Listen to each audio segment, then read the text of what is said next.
Hi everyone, welcome and thank you for joining us today. My name is Jane Hewitt and I'm the Capability Building Coordinator at Connecting Up and TechSoup New Zealand. Connecting Up and TechSoup New Zealand are part of the Info Exchange Group, a not-for-profit social enterprise that tackles the biggest social challenges through the smart and creative use of technology. For those of you who haven't attended a webinar with us before, Connecting Up and TechSoup New Zealand facilitate an annual training calendar of online webinars, workshops, boot camps and webcons to help the social sector upskill in all things digital. And you can check out our programme of events coming up online for the rest of the year on both of those websites. So welcome today to the webinar Cybersecurity Fundamentals for Not-for-Profits with Maurice Alfonso and Marcus Harvey. And before we begin, we'll just start with a bit of housekeeping today. All lines are muted, so if you have any technical issues or questions during the session, please type them into the questions box and I should be able to assist, and then we'll have a Q&A session coming up at the end of today's webinars. Please note that your comments won't be visible to the rest of the group. And if you're on a Wi-Fi connection, please just make sure you're closing any programs that you're not using. Please note that this webinar is being recorded and you will be sent a copy of the slides and the recording at the end of today. And before we start, please could everybody just fill in the survey that will be popping up at the end of today's webinar, and we'd really appreciate any feedback that you have for us. That's all from me today. I will pass over to Marcus to get things started. Thanks so much, Jane. We're really excited to be here with you today. I need to give a huge thank you to Victorian Government for putting on the Digital Innovation Festival and supporting this webinar. This is the second in a series of 5 webinars over the next fortnight that have been specifically designed for non-profits, covering digital marketing, business intelligence, digital service delivery, and a whole range of other topics. More than 100 is available through the Digital Innovation Festival, so please check it out if you haven't already. In this COVID normal work, we've really found that digital technologies have been critical for non-profits to connect with people in need and to continue to deliver services in these often challenging times. I'd like to begin today by acknowledging the traditional custodians of the country throughout Australia and their connections to land, sea and community.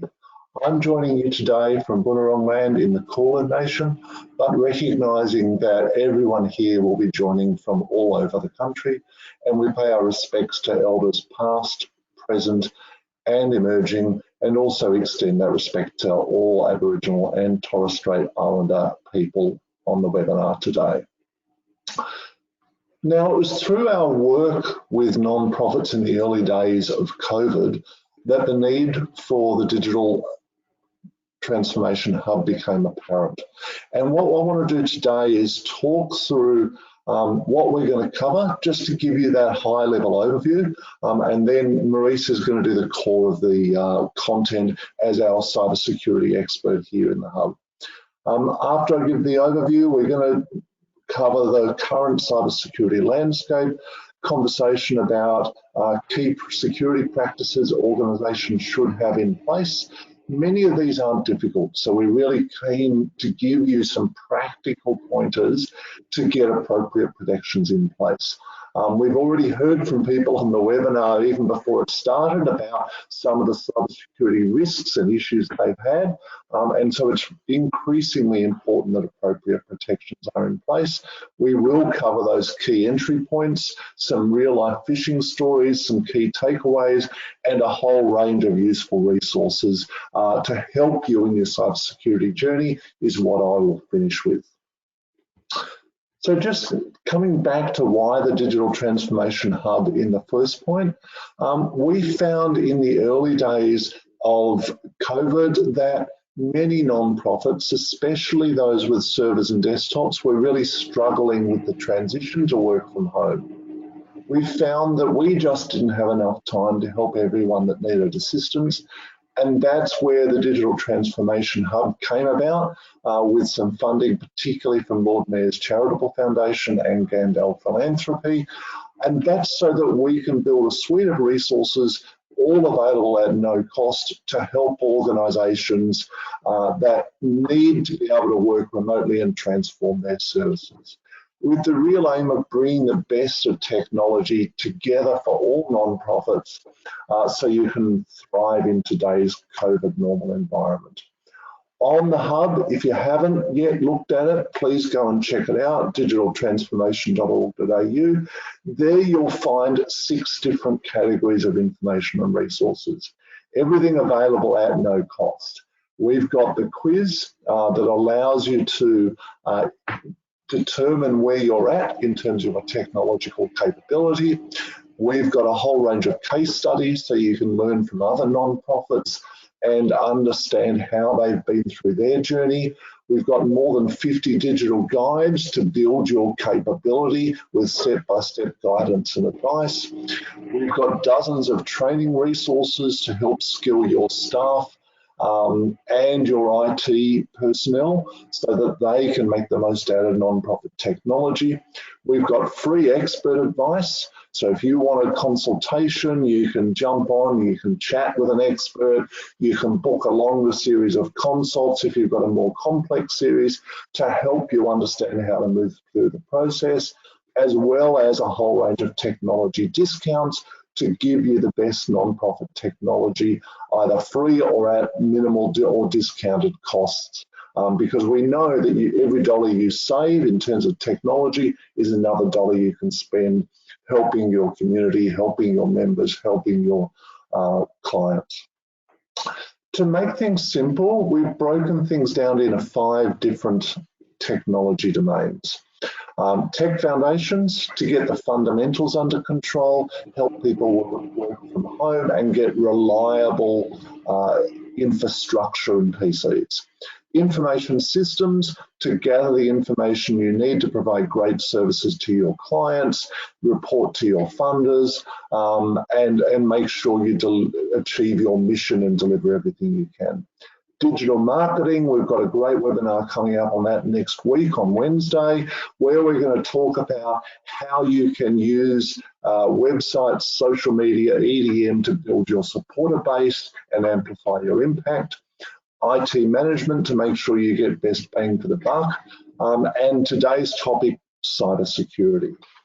I might hand over to Maurice now, who's going to talk about key cybersecurity fundamentals and essentials that you really need to have in place. Maurice.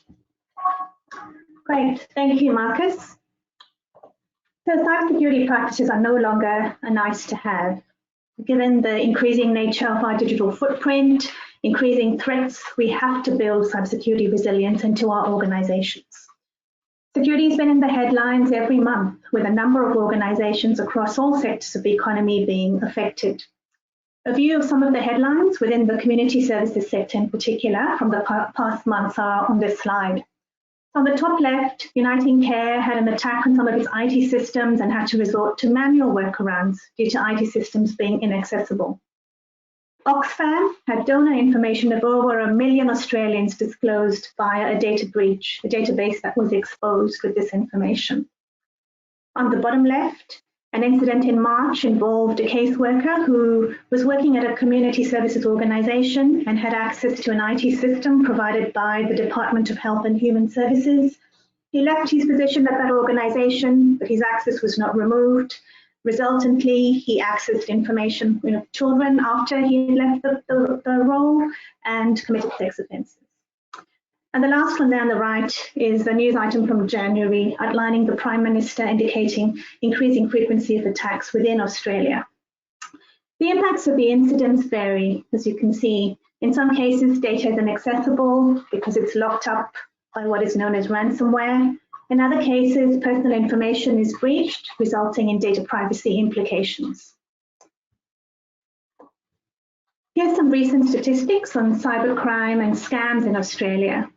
So the Australian Competition and Consumer Commission, the ACCC, points out that it's very common for scammers to utilise current events and crises to make their scams appear more legitimate. We saw this in 2020, where scammers first used the bushfire emergency and then COVID-19 as the basis for new scams, including fake charity, puppy scams, superannuation scams, and so on. Some statistics there. A losses of over 850 million in 2020 to scams. With the increase in remote working brought on by COVID-19, so far scammers have stolen more than 7.2 million Australian dollars this year. That's an increase of 184% compared to the same period last year. And this has happened because the scammers have convinced people to download software into their machines, and thereafter they're able to get access to their bank accounts and so on. On the top right, the Office of the Australian Information Commissioner, the OAIC, received 539 notifications under the Notifiable Data Breach, or NDB scheme, in the July to December 2020 reporting period. The NDB scheme was established in February 2018 to improve consumer protection and drive better security standards for protecting personal information. If a data breach of personal information occurs within organizations that are bound by the Privacy Act and there's a risk of serious harm to individuals, then the breach must be reported. These increasing events in our headlines and statistics on cybercrime are indeed a call to action for organizations to review their cybersecurity practices. So following on from those headlines and statistics, a key message is that the human element is significant in the delivery of security in today's organizations. So cybersecurity management is at its core about risk management and making risk-based decisions. It requires a balance of measures in the areas of people, process, and technology to address risk. The human element is that people component. For example, for staff to be aware of certain processes on how to securely share information or how to use technology securely by creating a strong password. Security behaviors and the culture and sentiment on security within an organization is greatly influenced by you and your perception of risk. And most importantly, these perceptions can be changed. Now shifting the focus to the technology and process components. This is a diagrammatic representation of the technology layers requiring consideration of security protections. One of the core principles of cybersecurity is defense in depth. And the idea is that it must be difficult for threat actors or hackers to succeed because you have layers of protection. So if we look at the diagram here, we've got cloud apps on the top there. So ranging from protections on cloud apps that may be in use in your organizations, for example, Google or Microsoft 365, to using the internet safely, then to the IT network of your organization with the security of network devices such as firewalls, securing the devices in use by your staff, the specific applications on those devices, and then ultimately to ensuring data is protected. You may have heard of the Essential 8, which is a set of technical mitigation strategies developed by the Australian Cybersecurity Centre. And it's recommended for organisations to implement these. So with these measures in place, it makes it much harder for adversaries to compromise systems. These measures range from implementing multi-factor authentication, which is that additional factor to use in addition to a password to access an IT system, to having data backups in place, or making sure that your operating systems are patched and up to date. So we'll cover off some of the particular security points that are relevant to each of these layers in the coming slides. Organizational data is a key asset. This could be data related to your clients, your customers, such as their personal information, or data that is important for particular business processes such as finance. It's really important that staff understand where to store data so that it's backed up. In addition, for information that's of a confidential or sensitive nature, that staff understand how they are to handle it in terms of sharing it with others or where it should be stored. If we think back to that point about the human element and security behaviors, this includes educating staff on the expectations of data protection. The last point there is, in addition, physical document protection is important, particularly now that many staff may not be working in their regular environments. They may be working from home. So it's important that they understand how they have to handle and protect information, regardless of where they are and where they're working. There's a useful framework developed by Telstra called the 5 No's of Cybersecurity, and it has 5 data-centric questions that are good to work through and flesh out data protection needs for an organization. some of the questions are on understanding the value of your data and where is it located and how is it being protected. So the link to this framework is available in the resources section at the end of this presentation. Access to applications and IT systems is that next level of protection, since data is stored within IT systems. So for access to systems, generally, the longer the password, the stronger it is, and ensuring it's mixed case and numeric as well with special characters is also important. The second point there on multi-factor authentication. This is one of those essential 8 controls we just mentioned. And it's seen as a win against phishing attacks and preventing a number of incidents that arise out of password use. Not reusing passwords is also key to prevent what are called credential stuffing attacks, where if a username and password is compromised from one IT system or service, the attackers will attempt to use the same password to access other IT systems. And if passwords are unique, then the compromise will be prevented. If a password is compromised, then it must be changed immediately. The advice on password expiry and regular change of passwords varies. For example, some organizations and regulations still require passwords to expire after set periods of time. However, in some cases, password expiry is considered a past best practice as it does not increase security. Instead, passwords must be strong and multi-factor authentication must be used. The last one there is on the sharing of passwords. Now, I know this can be a challenge in some organizations where staff or volunteers share accounts, for example.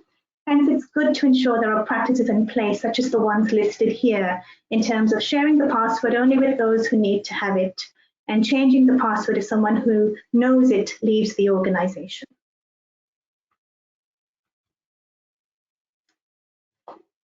In terms of device protection, keeping devices physically secure and up to date is most important. You may remember the WannaCry incident that occurred in 2017. It resulted in computers and ransomware being deployed to machines around the world, with computers being locked up and making them unusable.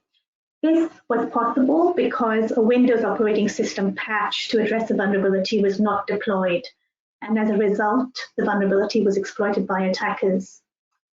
So it's really important that devices are kept up to date. In terms of the use of bring your own devices, for example, staff who use their personal laptops or mobile phones for work, it's important to ensure they understand how they must protect their devices. Some of the points on the slide here, so for example, having a PIN or passcode and making sure that they never store personal information about clients on their personal devices, that's really important.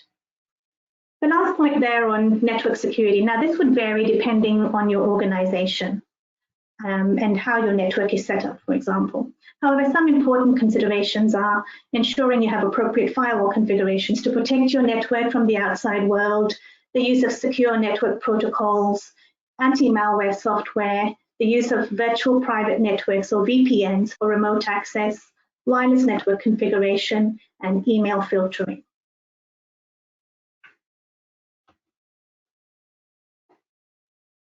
So while we can do a lot to prevent incidents, many of the slides we just covered talked about preventive controls. Incidents can still occur because of the fast-changing nature of threats, for example. So security incidents are adverse events which pose a threat to an organization's information systems and services.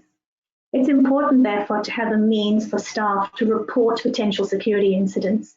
This might be to IT support or a particular contact point within your organization. It's just important that there is that understanding of where people should go if they need to report something. Some examples of incidents are shown here, including activity on devices that is not normal, or disclosure of information to an unauthorized person, and a couple of others that are listed here. Make staff aware of the types of incidents that could occur and their role in reporting something that may be a potential incident, because security is everybody's responsibility. And this is the first step in building an incident response process within an organization, making sure people know where to report something that may be a potential incident. On the use of email, the internet and social media, staff must be aware of their obligations, including the points listed here. So for example, expectations on the use of organizational email, being aware of phishing emails that come into their mailboxes, and what is acceptable when representing the organization on social media platforms. There's a useful end user policy on the Digital Transformation Hub, which I will show you now. So this is a template that's available on the Hub. I strongly encourage you to take a look at it. It's customizable to your organization and covers off some of the points that we've just talked through, including, for example, password security, the use of email and internet, and what your staff are expected to do as far as what is acceptable. So I strongly encourage you to visit this page on the Hub. A link will be provided in the resources at the end.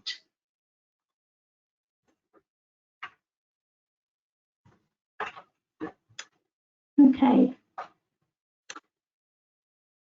So that's a wrap of, I suppose, the top, controls, key controls that are good to have in place in an organization.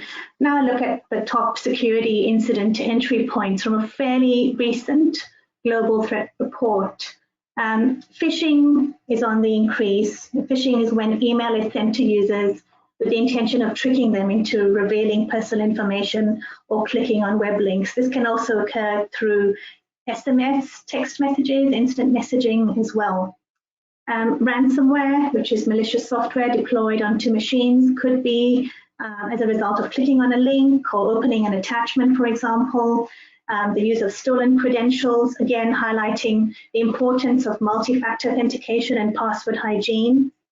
Misconfiguration, where user access is not removed, as we saw in one of the security headlines we spoke through earlier. And the same report indicated that 85% of breaches involve the human element. Hence, the need for user awareness and user education on security practices and behaviors is really key. Now for some real-life phishing stories. So a staff member received this email about messages that could not be delivered. If you look at the time on the email was sent pretty early in the morning. It was probably one of the first emails they looked at when they opened their mailbox. So they said, oh, the email can't be delivered. They clicked on the review button and was presented with what looked like a standard Microsoft SharePoint page to log in with their username already filled in. They entered their password into the password text box and clicked login. Now at that point, they've given up their password. Fortunately, multi-factor authentication was employed on this user's account, and hence the account access was blocked. The staff member was still asked to change their password nevertheless. So if you look at the from email in this message, you can see that it does look suspect. And if you look at the link, if you were to hover your mouse over this review button and look at the link, you can see that that does look suspect as well. In this case, the staff member hadn't as yet been to a security awareness training session on phishing. But these are the things that people should be looking out for when they receive emails that might ask them to provide their password or click on a link. Another example here, this email request was received by payroll. The payroll department to change bank details. Now my old account is closed. I've changed to a new bank, and it was signed off by a staff member. So the payroll department responded initially requesting the new bank details and not noticing the from address that's on this email. And the second email there at the bottom was received by payroll, at which point, due to the grammar in the email, they realized that this was not legitimate. So again, if you look at the from address, and this was a staff member, so you can see, that's not legitimate. So this is a useful poster which highlights the general attributes of a phishing email. Note that not all these may apply, as phishing emails can have different intents. With phishing, the attacker uses social engineering principles to trick the person into performing an action. So these principles may be a sense of urgency or scarcity. So for example, if we look at the message on the screen here, it says, oh, you're eligible for a tax refund. I mean, who wouldn't like that? So it would be really tempting or enticing to want to click on that link. But it's really important to pay attention to the signs in the email to determine whether, or not it is legitimate.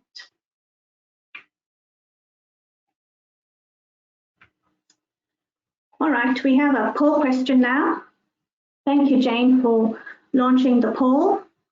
We would love it if you could share your response to the question, have you been affected by data theft or IT system compromise? This could be at work or in your personal life, for example. Based on the statistics we saw in the earlier slides relating to incidents on, scams and so on, it would be really good to get a response from our attendees here today.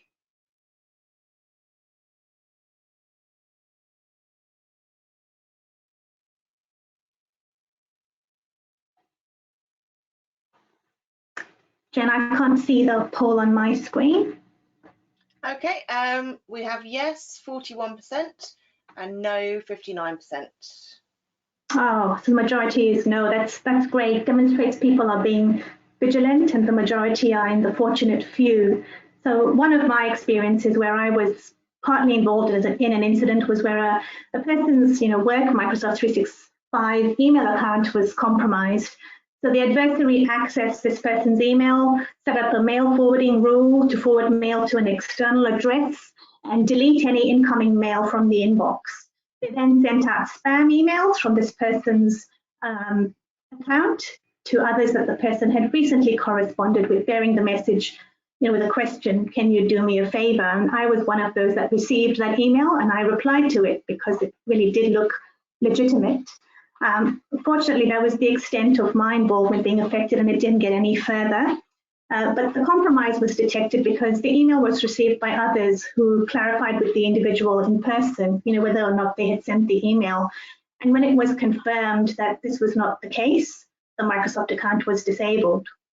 The concerning thing, as I heard later, was that the email account contained a file of customer information that was personal information. And what ensued was an extensive log search to determine whether or not that file was accessed or the person's email file downloaded. And after extensive investigation over a number of days, many hours of time spent, it was determined that the file with customer information was not accessed. Otherwise, it may have been, a notifiable data breach that would have been required. So what is still not known is how the compromise happened. It may have been via a phishing email where the password was entered, or the use of public Wi-Fi to access the Microsoft account where the password was obtained. We still don't know. But now this organization has implemented multi-factor authentication on their Microsoft accounts, and there's a policy in place indicating that customer information must not be stored within email. So this particular example just shows, it's a lot more effort to remediate an incident, and having an MFA, for example, is a win to stop an attacker getting into your system.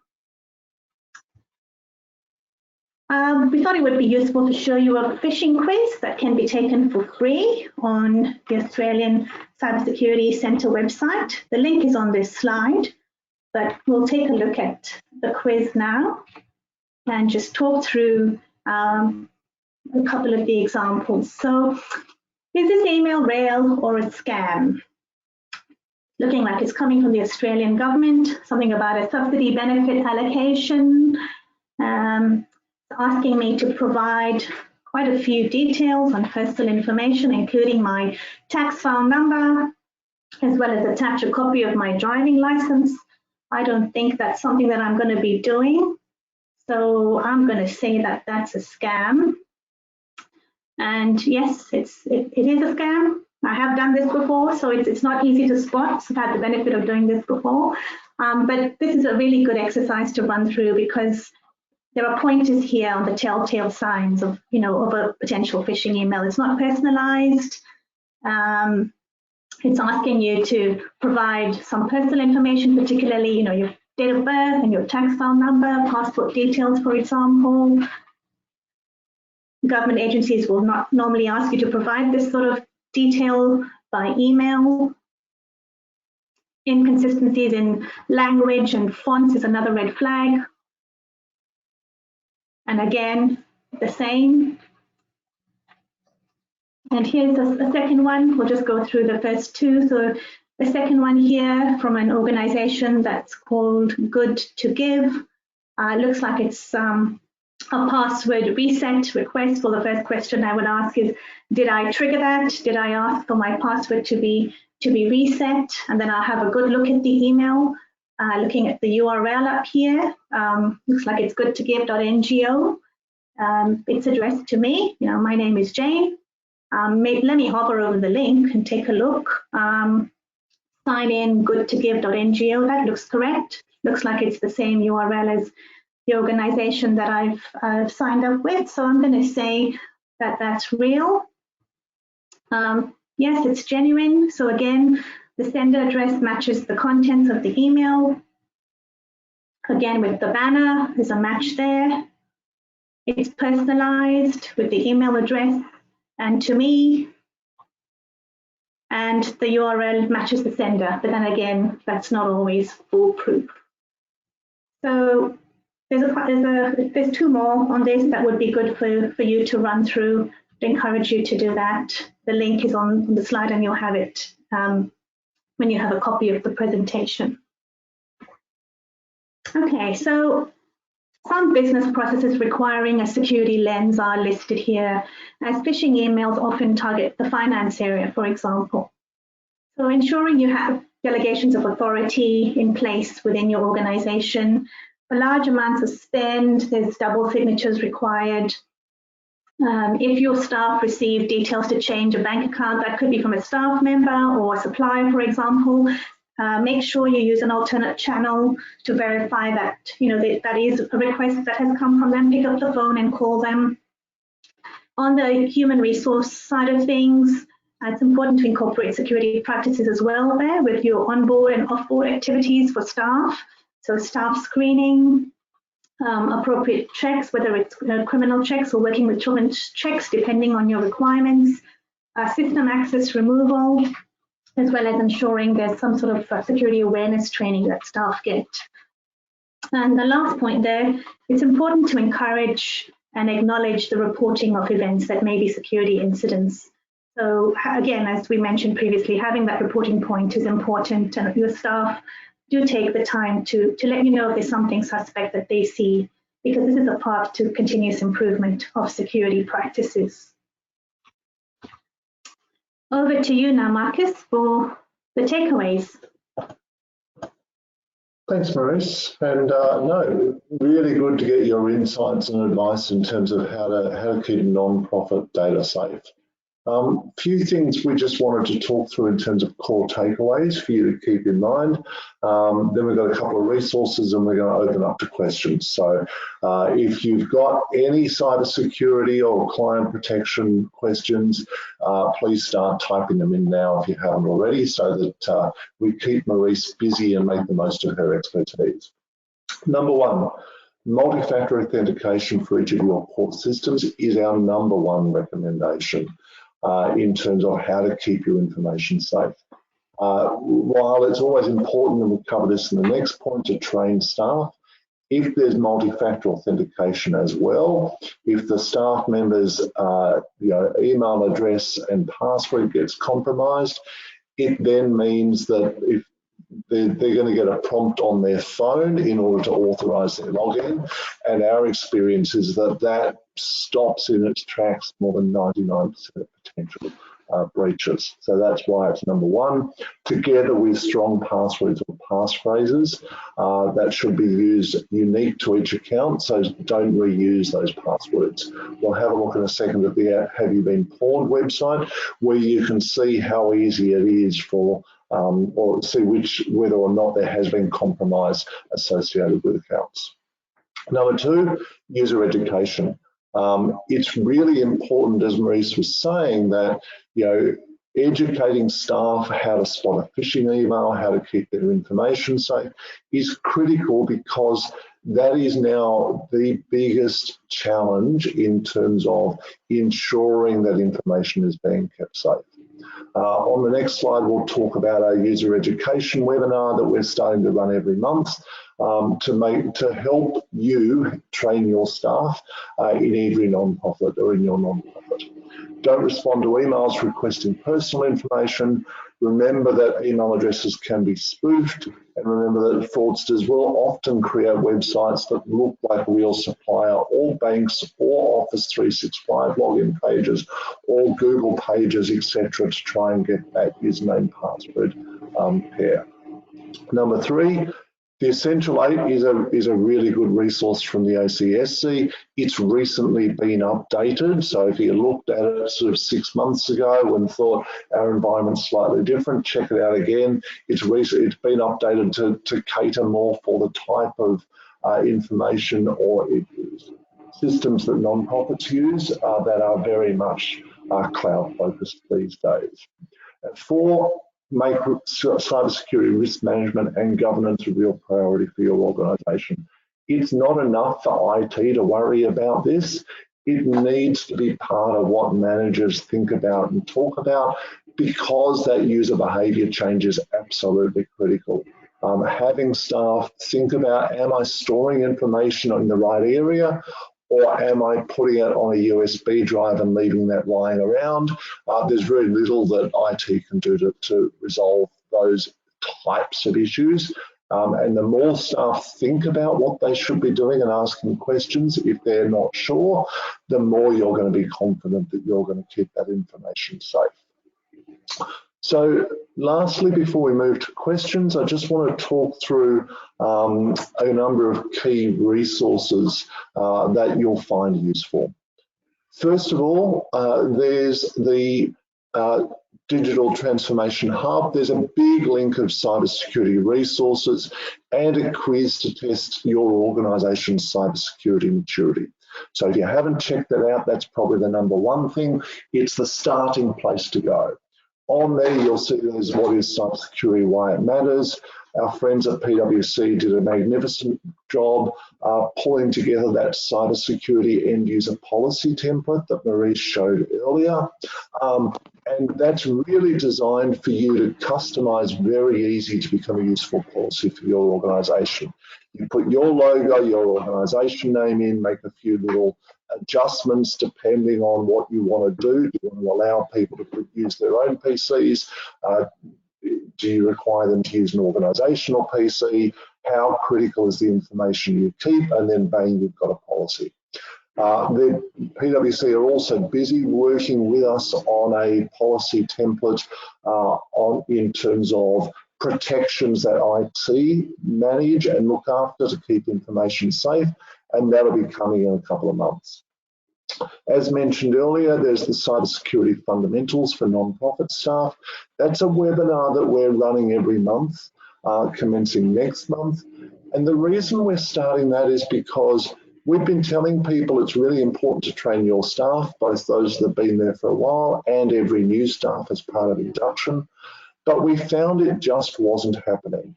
So we figured the easiest way of fixing that is to put on a webinar on a regular basis, so monthly. You can also look at a recording anytime you want.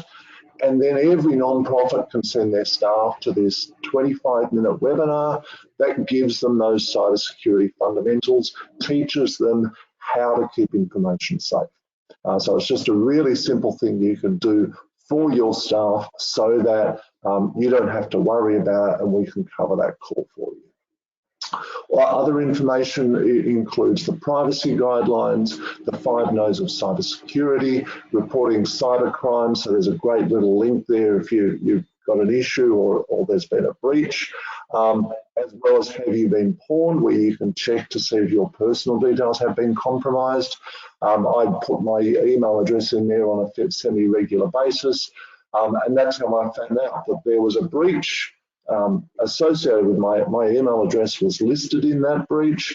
The password wasn't compromised, but other information that included some social media profiles, phone number, etc., they were compromised. So it's a really great resource so you can work out, do you need to adjust some of those things.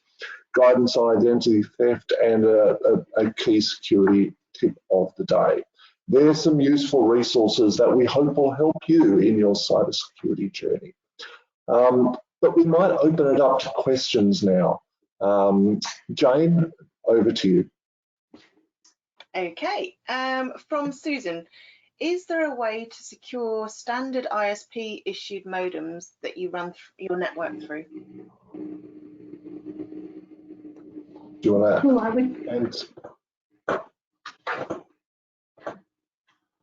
I would say making sure the firmware on the modems is kept up to date is an important one. Depending on your modem's brand, you would normally be able to go onto the modem's website and determine how you could download firmware for the modem. That would be an important thing to do. Okay. What do you do if your files get encrypted and people ask for money to clear these files? Oh, yeah, I suppose that's a ransomware question. That's a good question. There's no easy answer for that. I would say one of the first things to do would be to contact the Australian Cybersecurity Centre or your IT provider as your first point of contact, depending on who your IT provider is, to get their initial advice. Marcus, is there anything you'd add to that? Yeah, I think this is a really good example of the statement, a little bit of prevention is worth an awful lot of pain in the cure. The easiest thing to not be affected by that is have a backup, and have a backup from last night. And then essentially you just restore from that. You make sure that however they got in, they can't get in again. You restore from backup and there's no need to pay the ransomware, and you've got your files back from last night. And from my perspective, that's key in all of the cybersecurity protections here. In the story Maurice was telling earlier, that where someone got in and they were accessing the email and there was a couple of days worth of work to explore whether or not they got access to that client information. All of that could have potentially been saved, likely been saved, if multi-factor authentication had been rolled out prior to that problem. And so that's where giving those cybersecurity protections, make sure you've got multi-factor authentication, ensure there's appropriate backups of your information, etc. Getting those in place before there's a problem means that you can, in 99 times out of 100, sail through the problems with no issues whatsoever. So prevention really is far better and much less effort than resolving it after the fact. Okay, thank you. Ian is asking, how does an organisation that deals with public requests from random sources, e.g. a museum dealing in family history requests, deal with filtering phishing emails or scams? Okay. I would say it depends on what platform you're using for email, because there are tool sets that you can apply on top of your email platform to assist with email filtering. That's, again, one measure. The other thing would be really important to ensure there's security awareness training. So just how we went through the exercise on recognizing phishing emails, it's great to have tool sets in place, but attacker techniques change all the time. So at the end of the day, if your staff can recognize a phishing email, that's really a really important thing. So I would say security awareness training is one. The other one would be from a technical perspective to look at email filtering, if that is something that you could do for your organization. Thank you. Ruth is saying, once you're on a website, e.g. a news satire website, is it safe to then click links? Sorry, I didn't get that, Jane. What was that website? Once you're on a website, e.g. a news satire website, is it safe to then click links?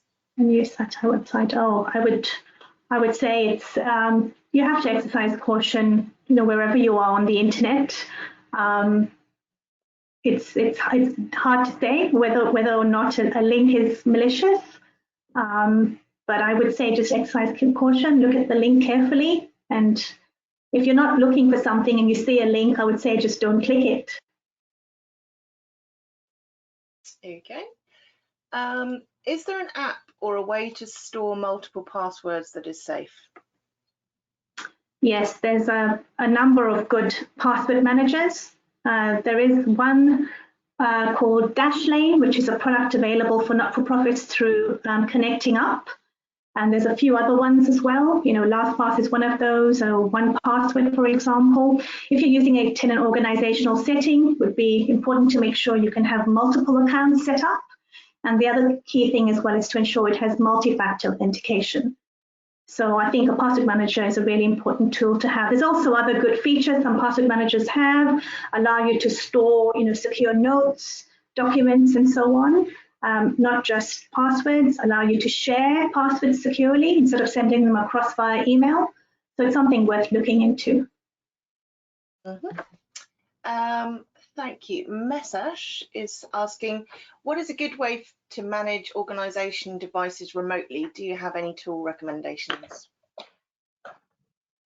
Hand over to you for that one, Marcus.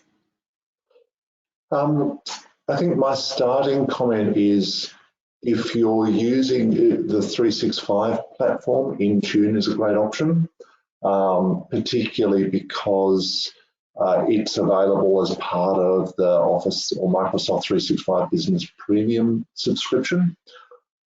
So that would be my starting recommendation. The only comment I would have is any mobile device management platform takes a while to get to know and become familiar with. And so making sure that you've got the time to learn that and implement it and manage it is what's critical. But very much we suggest keep things as simple as possible. That's where, if you're already in the 365 platform, start with Intune because of the cost effectiveness for non-profits. If you're not and you need it just for a particular area, there's a range of other platforms, but none of them particularly have great non-profit pricing. And it really depends on whether it's Macs, whether it's mobiles, whether it's Android devices, etc. And there's a whole range of other options that should be considered, but none have particularly wonderful pricing points. Lovely. Thank you. Ruth, do you know if the FluBot threat to Android devices can steal biometric data to break into bank accounts? Sorry, I'm not familiar with that one.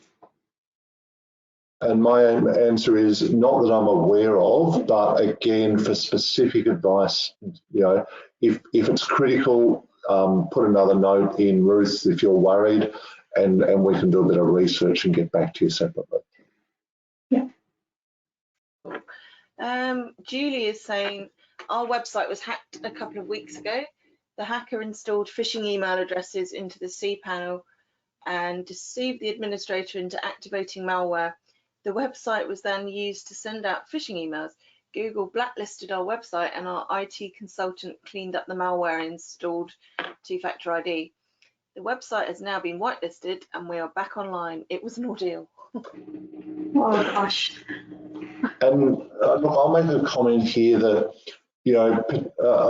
a number of non-profits that have approached us over the past 6 months have sort of been ignoring their websites and not making sure that they are patched regularly from a security perspective. Websites are exactly the same as a Windows PC from the perspective of there's vulnerabilities that come out on a semi-regular basis. They can be exploited, and the story that you've just described there has been something that we've seen on a number of occasions. So, as Maurice was saying earlier, the essential 8 is really critical in terms of making sure you've got the core under control. So that includes patching, and that's for Windows PCs as well as your other infrastructure, whether that be your website, etc. Often good organizations that provide websites will do that for you.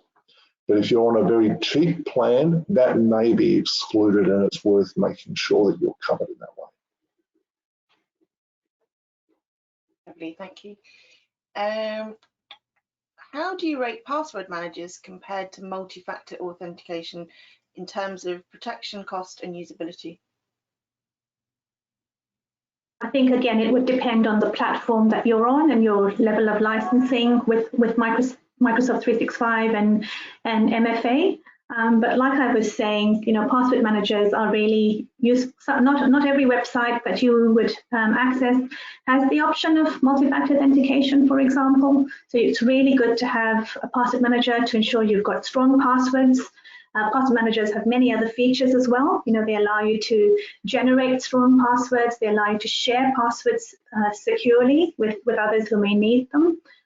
You can store other details on there, like I was saying earlier. So I think it would depend on the platform that you're using. I wouldn't say it's one over the other.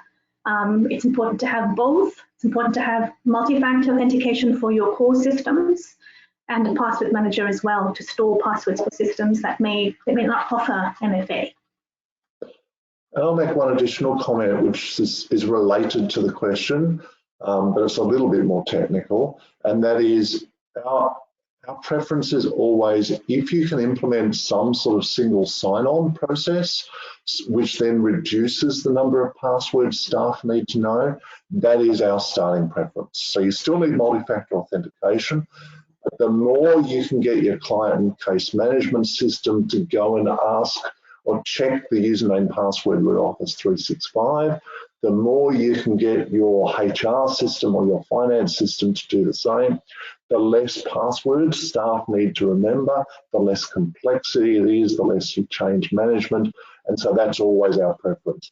That's not always possible for every system, and that's really where those password manager options come in as well.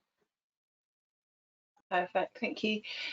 Someone's asking, if our website domain is HTTPS, does it necessarily mean that our emails that use the same domain are secure, or do we need further security in place, e.g. encryption, to ensure email content is safe when being sent and received, apart from storage? Thanks. Yeah, HTTPS on a website just means that your website traffic to and from your website is secure. It's independent of email security in that sense, because email uses a different protocol. So I would say that it's important to make sure you have other measures in place as far as email encryption, because it's independent of your website security. Okay, thank you. We've got a few more. Jessica, what are the risks of sending confidential information via an email from the organisation to someone outside of the organisation and vice versa? Can someone other than the receiver view the information in the email? Yes, email is generally not sent over a secure protocol in transit, so it would be really important to make sure that you have measures in place, such as digital signatures or some sort of encryption. Another really good thing that you could do is password protect your file. If it's, for example, a Word document that you're sharing, password protect the file, and you share the password in a different channel. Call the person and say the password to this file is such and such. I've just emailed it to you, so that keeps the information and the password in two different channels. That's something else you could do if you're sending confidential information via email. Okay. David, has any organisation reached out to you regarding the ISO 27001 right fit for risk implementation, i.e. asked for guidance or support? Marcus, I'll hand that to you. ISO is a very complex assessment process, and so yes, organisations have reached out to us to ask for guidance and support. Usually we recommend getting an ISO expert because it is such a complex area. Short answer is yes, but we're not always the most experienced one because ISO is such a big area. It's often a security organisation that specialises in that and also works with commercials is the most appropriate. But absolutely, people have reached out. We've helped in some cases, we've referred them on to deeper experts in others. Thank you. Jessica, should there be multi-factor authentication for logging into desktops as opposed to laptops, which we already have in place?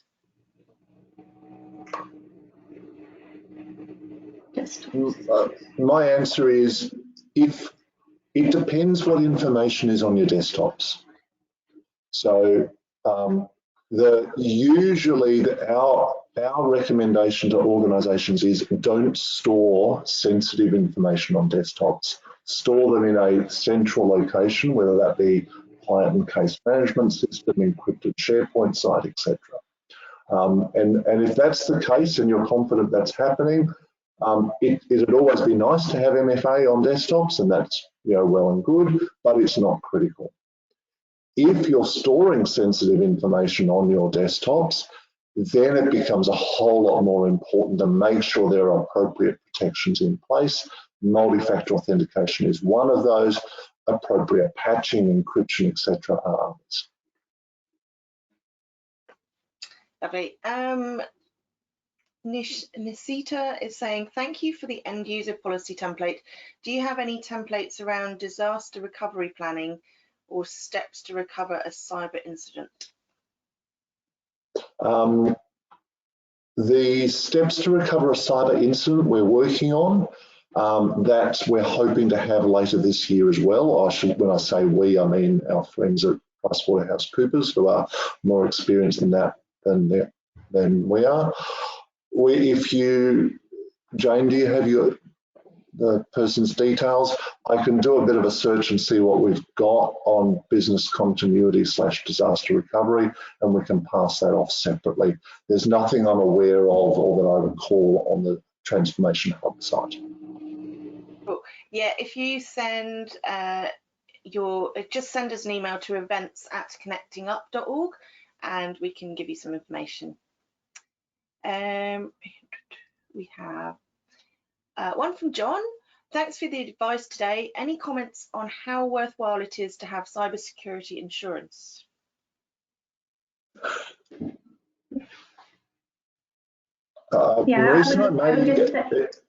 Go on, Rose, you go first, I'll go second. Yeah, no, I was just going to say, it's a maturing industry, and the coverage of policies really varies from covering legal costs, fines, business interruption, and so on in the event of a security incident. So I would say it's really important to understand what you're taking out the insurance for, check the inclusions and exclusions and the limitations, because there's always the fine print as to what you must have in place before the insurance will apply.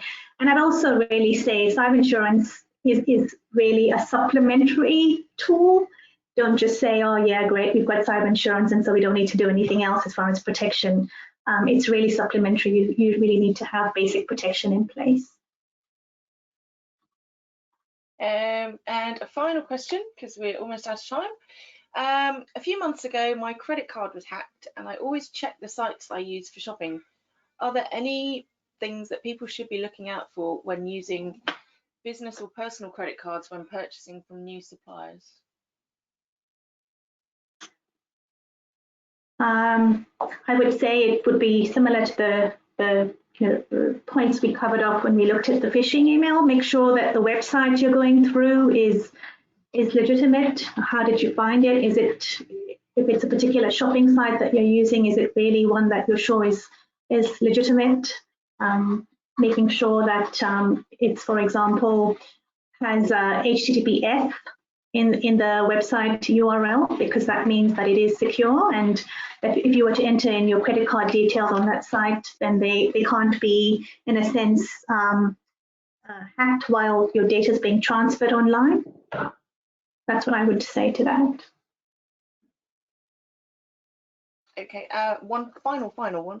I'm required to download apps or software that require changes to be whitelisting and open key ports. Are there any ports on modems that are known security risks for hackers? Modems. I would say every port. Yeah, that's right. I would say if you don't need the port, close it. Just open the ones that you need. That's again in keeping with the principle of, security is about least privilege. Just open what you need. That's it. And if it's something that you need to do on a one-off basis, you just do it when you need to and close it off. And that's where I think my comment is, you can't eliminate cybersecurity risk. All you can do is put good protections in place to reduce the chance of there being a problem. And there's always got to be that balance between how do I work effectively and how do I manage my cybersecurity risk. So what we've tried to talk about today is, what are the core essentials you really need to have in place? But even if you've got all these in place, there will still be risk, and it's about getting that balance right and being aware of it and making sure you've got appropriate action plans if the unfortunate event happens and there is an issue. But I think what's really positive from our perspective is that it's much easier for organisations to get a core baseline of protections in place than it ever used to be. And getting those, and usually it takes a lot less time and effort than people think, definitely much less time and effort than if they ignore them and then get a breach, which generally happens within a few years, is our experience, those organisations that don't address those core elements. So we're hoping that we've given you some really useful information about getting the core under control, and that will dramatically reduce your time and effort and risk for the future. Lovely, thank you both very much. Loads of information there. And as I mentioned at the beginning, if anybody missed it, we have recorded this session, and you will get the recording and the slides at the end of today. And we've got a short webinar coming up, I think it's on the 14th of September, which you can book on the Connecting Up and TechSoup New Zealand websites. So thanks once again, and if everybody could take a couple of minutes to fill in the really quick survey, we'd really appreciate any feedback. So thank you, Maurice. Thank you, Marcus.